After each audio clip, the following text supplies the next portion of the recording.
Hello student, 9 class. मैं Malik ma'am बोल रही हूँ। हम लोग क्या कर रहे थे? फ्रेंच रेवोल्यूशन पढ़ रहे थे ना। लास्ट क्लास में हमने पढ़ाया था फ्रेंच रेवोल्यूशन के टाइम में वहाँ की सोसाइटी क्या थी, कितने स्टेट में बटी हुई थी, कौन कौन से लोग टैक्स पेड करते थे और कौन कौन से नहीं करते थे, है ना। तो आज जैसे हम लोग उसी को और कंटिन्यू करते हुए फ्रेंच रेवोल्यूशन को ही आगे बता रहे हैं कि इम्पेटी ट्रेजडी, जो राजकोष था, ये जो खजाना था वो खाली पड़ा हुआ था। जैसे कि लुई 16 जब 1774 में राजा बना तो जो उसे ट्रेजरी मिली थी वो बिल्कुल खाली था। तो क्यों खाली था, उसके कुछ पॉइंट्स हैं जो मैं आज एक्सप्लेन करूँगी आप लोगों के सामने। जैसे उसमें पहला पॉइंट था ड्रेन द फाइनेंशियल रिसोर्सेज। ये पॉइंट है, ड्रेन द फाइनेंशियल रिसोर्सेज मतलब जो पैसे थे उसको पानी की तरह बहाया गया था। किस चीज़ में? लॉन्ग वार, फ्रांस की लड़ाई जो थी वो ब्रिटेन के साथ हो रही थी लगातार। जिस तरह ब्रिटेन ने हमारे इंडिया में कॉलोनी बना रखी थी तो उसके अमेरिका में भी थे। कम से कम 13 अमेरिकन थे, कॉलोनीज़ थे। तो फ्रांस ने क्या किया था कि ब्रिटेन की कॉलोनी से अमेरिकन को इंडिपेंडेंस दिलाने के लिए हेल्प किया था, जिसकी वजह से इसे ब्रिटेन की भी दुश्मनी हो गई और काफ़ी लंबे समय तक फ्रांस और ब्रिटेन में लड़ाई होते रहा। तो उसमें पैसे जो थे वो काफ़ी बर्बाद हुए थे। कर्ज आ गया फ्रांस के ऊपर में। एक ऑलरेडी पहले से ही उसने अमेरिका से ले रखा था कर्ज, फिर बाद में और ज़्यादा कर्ज हो गया। तो कर्ज होने के वजह से क्या हुआ, दूसरा पॉइंट यहाँ आ जाता है हाई इंटरेस्ट ऑन लोन। यहाँ देखिए इंटरेस्ट है, टी मिस हो गया है, सॉरी। तो हाई इंटरेस्ट ऑन लोन, जो इसने कर्ज लिया था उस पर अमेरिका ने हाई इंटरेस्ट लगाया, जिसको पेड करना इसके लिए मुश्किल हो रहा था और पेड करते करते ही इसकी ट्रेजरी खाली हुई थी। उसके बाद तीसरा पॉइंट है maintenance of the Versailles palace. जो महल था वर्सेलिस में, उसके फजूल खर्ची, उसके मेंटेनेंस, उसके नौकर, उसके जितने भी खर्च हो रहे थे वो बहुत ज़्यादा थे और उसको पूरा करने में ही देश का जो ख़जाना था वो खाली हो रहा था। इसके अलावा जो रेगुलर के एक्सपेंसिव भी इसके बहुत ज़्यादा थे लुई 16 के टाइम में, जिसकी वजह से इसको जो ख़जाना मिला था वो बिल्कुल खाली था। अच्छा, एक और पॉइंट होता है इसके ख़जाने के खाली होने के लिए कि टैक्स जो थे वो सभी नहीं पेड करते थे। सिर्फ थर्ड स्टेट के लोग ही टैक्स देते थे। बाकी जो फर्स्ट और सेकंड स्टेट के थे, कलर्जी और नोबेलिटी वगैरह, वो लोग पेड नहीं करते थे टैक्स। तो अब इसके पास ख़जाने में पैसे लाने के लिए या अपनी ज़रूरतों को पूरा करने के लिए पैसे कहाँ से आएंगे भाई? तो ये लगातार ये कोशिश में रहा कि टैक्स को बढ़ा दिया जाए। King was forced to increase the tax को बढ़ाने के अलावा इसके पास और कोई रास्ता भी नहीं था। तो ये सारे पॉइंट जो थे वो इम्पीटी ट्रेजर के रीज़न थे क्यों खाली हुआ।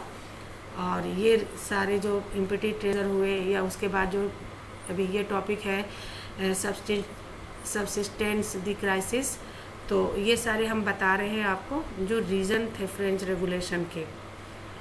तो इम्पीटी ट्रेजर के रीज़न आपको समझ में आ गया, क्यों खाली था उसका ख़जाना। अब हम लोग पढ़ेंगे subsistence crisis, struggle for survive. आपको तो पहले ये समझना होगा कि सबसिस्टेंस क्राइसिस क्या है।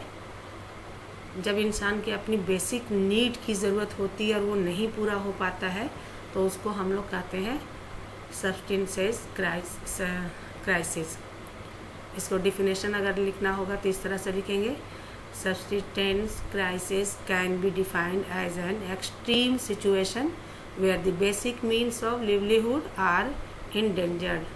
जो बेसिक नीड है हमारी, रोटी कपड़ा और मकान की, वो पूरी नहीं हो रही है। उसकी ज़रूरत, इंसान की जो ज़रूरतें हैं वो बिल्कुल ही मुश्किल में है। तो इसको हम लोग कहते हैं सबसिस्टेंस क्राइसिस। तो ये पोजीशन भी फ्रांस में आ गया था। लोग अपने सरवाइव करने के लिए काफ़ी स्ट्रगल कर रहे थे।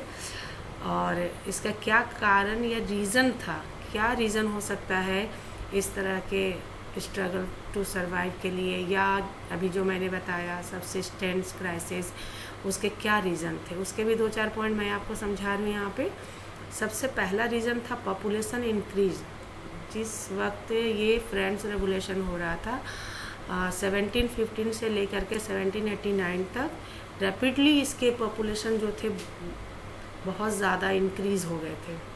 अब जब इसके पॉपुलेशन इंक्रीज़ हो गए तो भाई जो पॉपुलेशन है वो खाने के लिए, रहने के लिए तो स्ट्रगल करेंगे। तो सबसे पहला पॉइंट यहाँ पे आ गया, पॉपुलेशन इंक्रीज। दूसरा पॉइंट हो गया डिमांड ऑफ फूड ग्रेन। जब पॉपुलेशन बढ़ी तो खाने पीने की चीज़ों की डिमांड बढ़ गई और वो पूरा नहीं हो पा रहा था। क्यों नहीं हो पा रहा था? लो प्रोडक्शन। पहले से ही किसान परेशान थे, उनका प्रोडक्शन कम हो रहा था, और जब पॉपुलेशन बढ़ गए तो उसकी ज़रूरत तो और भी पूरी नहीं हो पा रही थी लोगों की। हमारे यहाँ पॉपुलेशन 1000 है, प्रोडक्शन 500 के लगभग में होंगे, तो 500 के कहाँ से पूरा होगा फिर फूड ग्रेन? तो लो प्रोडक्शन भी एक वजह थी।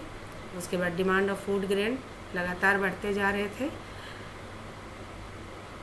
इसके अलावा उस समय जो मेन वजह बताई जाती है कि प्राइस का बढ़ जाना, जितने भी ऑब्जेक्ट थे जो आदमी के बेसिक नीड के होते हैं, जैसे मेन था कि ब्रेड की प्राइस में कुछ बढ़ोतरी हो गई थी, प्राइस राइज कर गए थे, तो लोग असंतुष्ट थे, सेटिस्फाइड नहीं थे।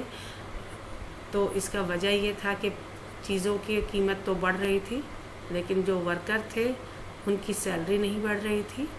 Increase the price of bread but the wages of worker did not keep pace with the rising price of the object of daily use. उनके जब सैलरी नहीं बढ़ रही थी, वेजेस नहीं बढ़ रहे थे, तो जो बढ़ती हुई कीमतें उनको फेस करना उनके लिए मुश्किल हो रहा था। सामानों का ख़रीदना वो लोग दिक्कत में आ रहे थे। प्राइस बढ़ती जा रही है और सैलरी नहीं मिल रही उनको पूरी, तो फिर मुश्किल हो गया था उन लोगों के लिए। लेबर वर्क ज़्यादा परेशान थे। Reduce the harvest. By chance ऐसा हुआ, कुछ क्लाइमेटिक कंडीशन ऐसे हुए कि फसलें भी अच्छी नहीं हुई, जैसे ड्राउट हो गया, सूखा पड़ गया या ओले पड़ गए, जिसकी वजह से फसलें भी फ्रांस में अच्छी नहीं हुई थी। तो लोग फेस कर रहे थे, ज़्यादा ही स्ट्रगल कर रहे थे। तो ये जो दोनों पॉइंट आज मैंने पॉइंट वाइज समझाया है, इसको नोट कीजिएगा कॉपी में और समझने की कोशिश कीजिएगा। अगर कहीं कोई प्रॉब्लम होती है तो मुझसे फिर पूछ सकते हैं आप लोग, मैं ऑलवेज़ अवेलेबल रहती हूँ। Okay, thank you.